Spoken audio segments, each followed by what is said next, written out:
In this video, I'm going to teach you how to fix Venmo QR code not working. So if your QR scan or QR code is not working, what you can do is you can head right here into this thread so we can help each other.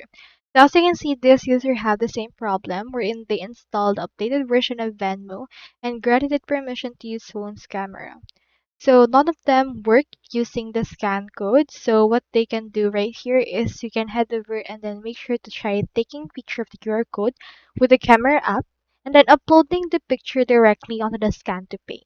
So you can actually head over and do that. Although it will be tedious for it, it's actually an error on Venmo and about their server issues.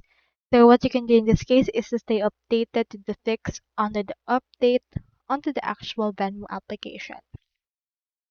So that's all there is today, and I hope this video actually helped you out. Thanks so much for watching.